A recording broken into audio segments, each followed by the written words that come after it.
Hi everyone, and welcome to another episode of Titanium Economy podcast series hosted by Ayna. Today we are delighted to welcome Mike, who's the president and CEO of FormFactor. Mike has been with FormFactor since 2012 as SVP and GM of Microprobe, and he was appointed CEO in 2014 and has been serving that role for over a decade. Prior to that, Mike was the CEO and president of Microprobe and stayed with FormFactor through the acquisition. Mike has served several leadership positions within the semiconductor industry over his career, starting his career at KLA Tanker. Mike has a PhD in aeronautics and physics from Caltech and a BSc in engineering physics from University of British Columbia. Mike, it's a pleasure to have you today with us. Thanks for having me. Perfect. Mike, one of the things that I wanted to start with is just learning a little bit about FormFactor and its role in the semiconductor value chain. Where does it fit and what problems are you solving? Yeah. Well, we're a leading supplier of test and measurement equipment, mostly electrical test and measurement equipment, although as I think we'll talk about, it's now moving into the optical realm as well. Mm-hmm. And what we do is help customers like Samsung, TSMC, Intel, NVIDIA, some of the larger fabless customers, test their chips and characterize their chips to make sure they're going to work properly, both in a production setting and early in R&D as they're beginning the overall development of new chips. Our two sets of products, something called a probe card, which you can think of as the interface between test equipment and a semiconductor wafer when it comes out of the fab.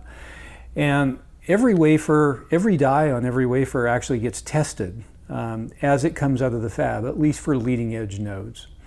The reason for that is yields at the leading edge of the semiconductor industry are not very high. So our probe card business performs a critical task in making sure that chips are good before they go to the downstream packaging processes. In our systems business, we're working with customers very early on in their development of next generation technologies. Things like silicon photonics, things like quantum computing, so that we're there as they begin to develop these devices and can help them transition to production, what we call our lab-to-fab strategy. Perfect. And that's very interesting to hear, Mike. And I know in a lot of your previous interviews, you've said innovation and customer engagement are like two of the core things that you want to focus on, and especially when it comes to innovation, right? You spend a lot on the R&D side. Yes. How do you decide what are the areas that you want to focus on, and how do you spot the emerging trends early on? Yeah, it really all starts with customers, and we have 4 core values at FormFactor. One of them starts with an F: focus on the customer. There's a pretty limited number of customers in this industry, right? I named a few of them that we've been primary suppliers for. They show up in our financial statements as significant customers. Really partnering with them and the leaders in the industry to guide our R&D spend, and as you note, it is the largest in our served markets, making sure we're solving the problems that are going to be relevant for them tomorrow. And it's a pretty concentrated industry. There's only so many customers, and there's only a handful of suppliers who can do what we do.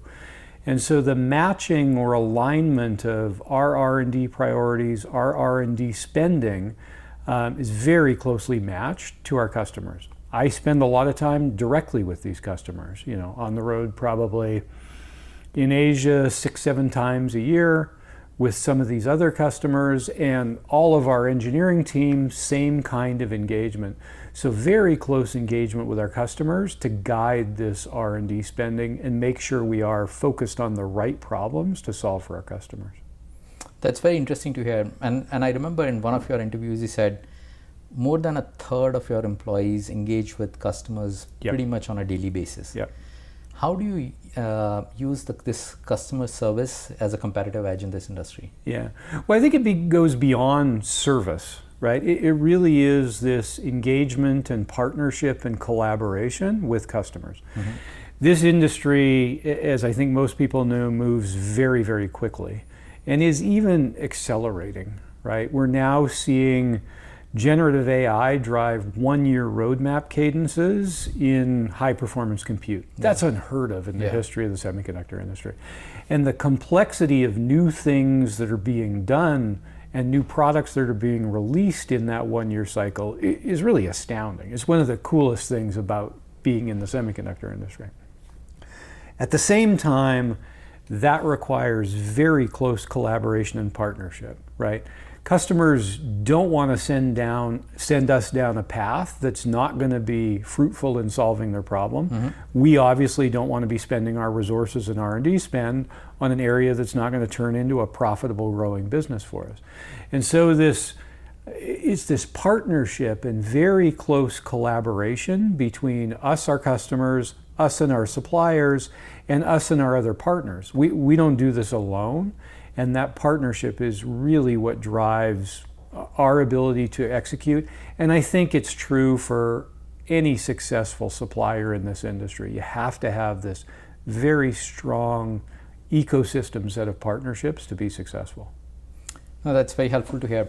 And there are a few trends that you highlighted, right, which is tailwinds, especially for the semiconductor business, but also for your business. I'll start with one of those, 5G and 6G, as one of the drivers.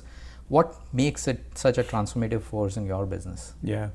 Well, I think generally 5G and 6G in terms of mobile communications are a trend that we've seen over the years in communications, right? Increasing frequencies, so more information can be sent through the same pipe, if you will. Yeah. Whether that's an actual pipe or, over the airwaves.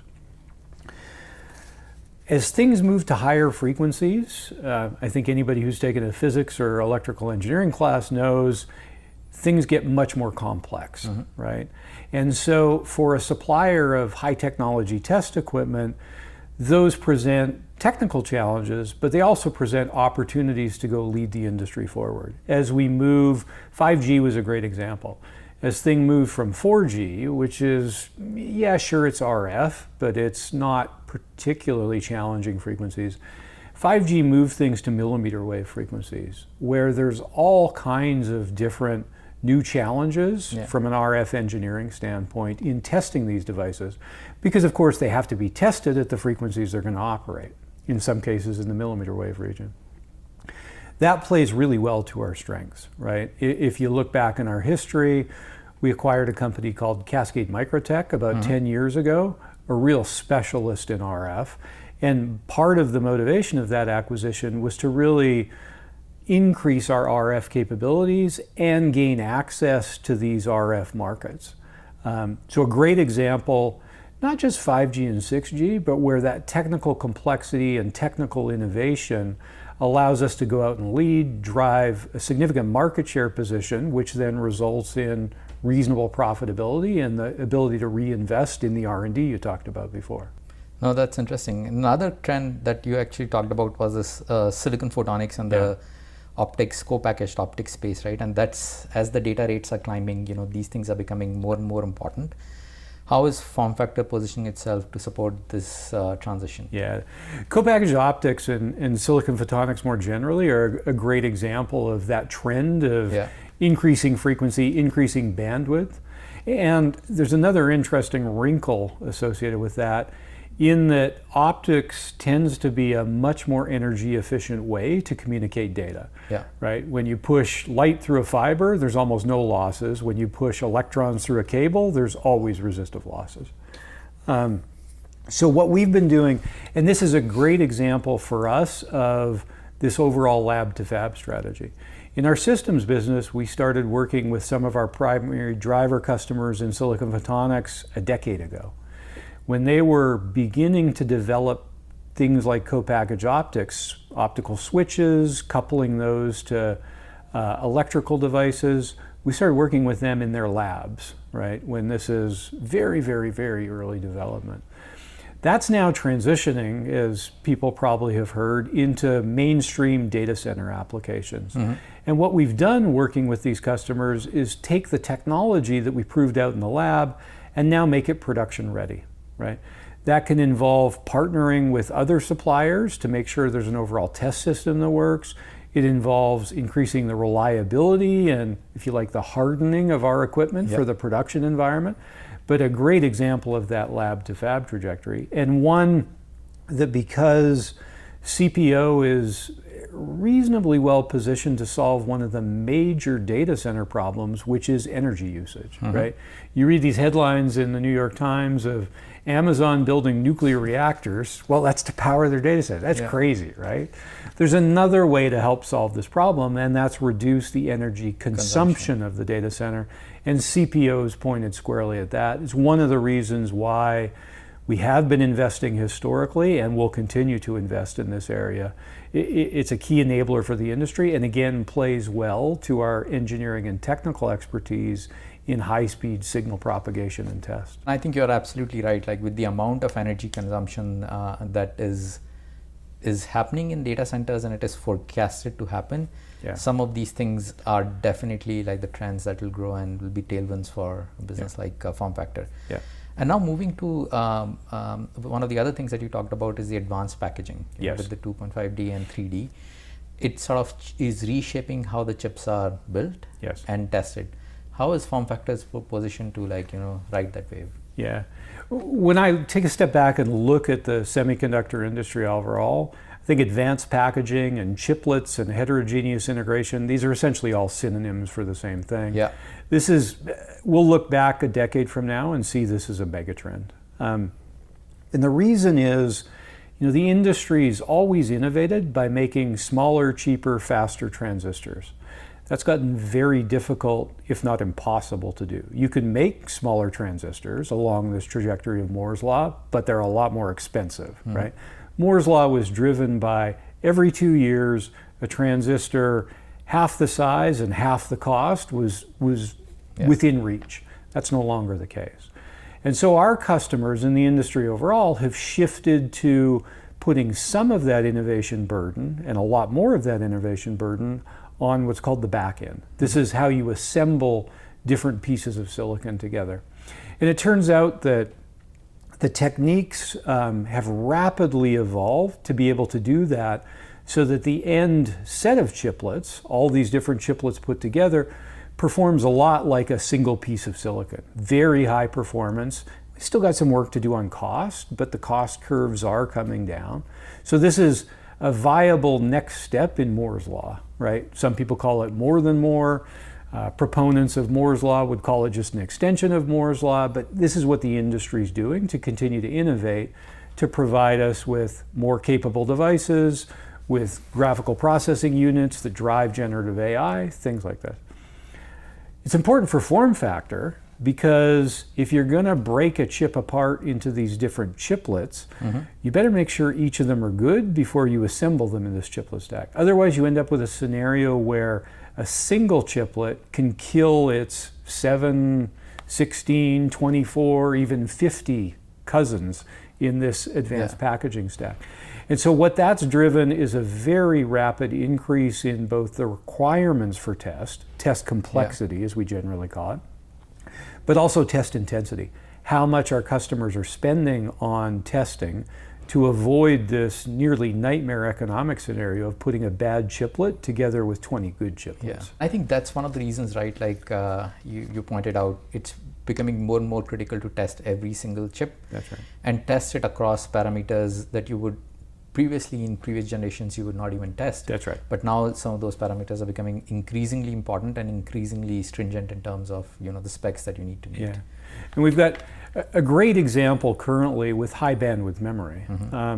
High bandwidth memory is a type of DRAM, or dynamic random access memory, that essentially gets assembled together with the GPUs that are getting all the headlines for generative AI. But HBM, a very important part of that overall system, a high-speed memory that is built using advanced packaging. It's a stack of DRAM die on top of each other. And so we've seen our HBM business go from a couple of years ago with single-digit millions. Again, a good example where we're co-developing with our customers, SK Hynix, Micron, Samsung, but this has exploded with the explosion of GPUs and generative AI. A business last year that was more than $100 million for us and is poised to continue to grow here in 2025. Thanks a ton, Mike, for sharing that. Now, we talked a little bit about the innovations that are happening in the semiconductor industry, but there is a lot of stuff happening outside of the industry which is impacting the industry, which is all the geopolitical shift and tariffs. What are your views on that, and how is FormFactor positioning itself to play that out? Yeah. Well, if I'm being a glass is half full guy, it's a new interesting challenge. I can tell you, when you go to grad school for aeronautics and physics, they don't teach you about geopolitics. Yes. And even in the first 20 years I spent in this industry, geopolitics was never really a consideration, right? We operated as a globally interconnected, borderless industry. That obviously has changed, and changed substantially, in the last 5-ish years. You can view these situations as both an opportunity and a threat, right? And there's different areas of the geopolitical landscape that we view as both. For example, a few years ago, we made the decision that there was going to be, or made the assessment that there was going to be a significant decoupling between the domestic China semiconductor industry and the rest of the world, and started to set in place a divestiture of our China operations. Now, we still do business in the region, but we do it through a distributor. We don't have our own team there, we don't have a factory there, we don't have repair centers there, like we do in every other significant region of the world. The other side of that coin, certainly, tariffs and the U.S. effort to onshore the semiconductor industry can offer us as a U.S.-based supplier an opportunity. We recently made a significant investment in buying what we call a brownfield factory in Texas, just outside of Dallas. You can think of that as a double down on the domestic U.S. semiconductor industry, and maybe a way to play a bit of arbitrage on the tariff situation. All of our major competitors are not based in the U.S., and so if there's significant production in the U.S., that'll give us a home field advantage, if you will, if this tariff environment persists. On the other hand, that's not a primary driver for our business. This is not a commodity business or a commodity industry. And so we need to continue to innovate, to have access to the best global workforce, and still think of ourselves as a global company. But to second order or third order, if you can gain a little bit of competitive advantage geopolitically, well, that's not a bad thing. And just talking about the testing industry in general, how do you think is US positioned to be the leader within the semiconductor testing environment? Yeah, I don't know that the US is positioned to be the leader in the semiconductor test industry. I think a lot of the focus near term has been onshoring wafer fabrication. And we talked about FormFactor's probe cards being used at the end of wafer fabrication before things go to packaging. So usually we're associated with the wafer fab. But in many cases, those wafers, even if they're manufactured in the US, probably have to go to Taiwan, Malaysia, somewhere else to be packaged, assembled, and then put into an end device like an iPhone, which is obviously, Apple's manufacturing strategy has been in the headlines quite recently because of this. I think FormFactor offers, certainly a strong U.S. nucleus to support the test industry. There's also other companies. We partner with a U.S.-based test equipment supplier called Teradyne. We also partner with their Japanese competitor, Advantest. So, you can still see primarily a global industry where I don't think the dominance of any particular geography for test or assembly is going to emerge, at least for a while. Thanks for sharing that perspective. Mike, I'll shift a little bit to, sort of your own personal journey. You've been in the semiconductor industry for a decade now, actually much more than a decade. What are the biggest lessons you've learned about the industry? I talked earlier about the pace, right? I think I knew this early in my career, but the pace of this industry is relentless, right? Our customers, us, our suppliers, the overall industry, when you look at the the pace, even the acceleration of the pace of technological innovation in this industry, it's amazing.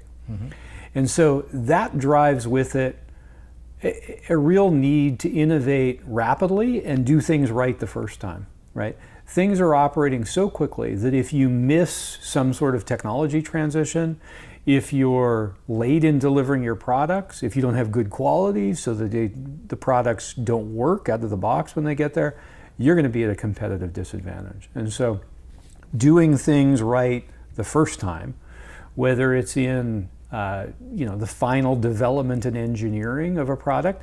Sure, you need to innovate and fail quickly up front as you're doing things in very early R&D. But by the time you get to really investing in ramping a product and delivering it in volume, you got to do it quickly and you got to do it right the first time. And that's something, it's a real initiative for us here at FormFactor. You can always do that better, right? And that's a really key focus for us. Doing things right the first time, we call it FTR, or first time right, and doing it quickly at a pace that at least keeps up with your customers, if not leads them slightly. It's difficult to lead them given the collaboration model I talked about, but boy, that execution is super important. I think that's my biggest takeaway is just that pace of relentless innovation. You're never ever done, right? Yeah. When you release a product, it's immediately on to the next product. Finish a project, immediately on to the next project. And over a career, right, you talk to any of the executive staff here, people who've been in the industry for their whole lives, that actually becomes, it sounds daunting, right? It sounds intimidating. It becomes part of who you are, part of your lifeblood, that constant innovation, that constant change, and the constant learning, which is one of the coolest things, is you're learning something every time you visit a customer, every time you sit in an engineering meeting. There's all kinds of things to learn in this industry, and that's what keeps it fresh and exciting. Actually, just focusing on that, right? The pace of innovation and the first time right, which you said are like some of the critical things that have come out in this industry. As a leader, how do you influence the culture of the rest of the organization to make sure that they are also imbibing that and moving ahead with the pace that is needed? Yeah, well, and that's a constant effort, right? Because not everybody wants to move with that pace. People like to, make sure that everything is that there's no risk. Yeah. And if you allow no risk in this industry, you're going to be too slow, right? So that balance is critically important. We do it a bunch of different ways, right? And this has been a learning experience for me as a leader. FormFactor's now 2,200 people, a rate around the world, $750 million roughly in annual revenue. I have to lead differently, right, at scale, compared to what I did when I ran Microprobe, which was 20 million in revenue and 100 people in a single location. There I could just walk around and talk to people and understand what was going on. Now, we take advantage of all kinds of things. Yesterday, we had what we call our senior leaders meeting, where we use Microsoft Teams to bring all 150 director and above together, and we talk about what the priorities for the company are, reflect on what we did well and what we didn't do well in the previous quarter, and make sure that that sense of urgency, innovation, the focus on first time right is there. Have other leaders from the company come in and share stories where they've done it well, where they've learned lessons, and make sure that propagates across the entire FormFactor team and into the culture of the company. One last question, Mike. If you look at the semiconductor industry where it is today and over the next, say, 5 to 10 years, what are the most interesting things that you see happening in this space? Yeah. Well, I think it goes to that theme of just constant change and constant learning. So no matter what, it's going to be different, a lot different, 5 to 10 years. And we as a company are going to have to evolve and change and accelerate to be successful 10 years from now. And those of us who are leaders in the company are going to have to do the same thing, right? I think if I get more specific on applications, it feels like we're in the early innings of the impact of generative AI on the world. And semiconductors are the engine behind that. as we've seen, with NVIDIA's rise to the most valuable company in the world, right? So some interesting things in the medium term will certainly come from the end applications of Gen AI. I think longer term, one of the things that we're pretty excited about, and I'm personally excited about, is quantum computing. Now, it's not going to replace digital computing, but as somebody who got a PhD in physics from Caltech, right, where the quantum computer was envisioned by Richard Feynman, this is something neat to be part of the overall development of. And I think there's such a compelling set of advantages to using a quantum computer compared to a digital computer in applications like drug discovery, in applications like cryptography. Fundamentally, if the underlying math of a problem is quantum mechanical in nature, it just makes sense to use quantum mechanics to solve it. And I think certainly in the next decade, we're going to see that come to the forefront. And that's a really exciting, maybe not quite the semiconductor industry, but certainly the broader electronics and computation industry that I'm pretty excited about. Thanks a ton, Mike, for engaging with us today. I really enjoyed talking to you about FormFactor and the semiconductor industry in general. Great. And again, a pleasure to have you on Ayna podcast. Thank you very much. Thank you.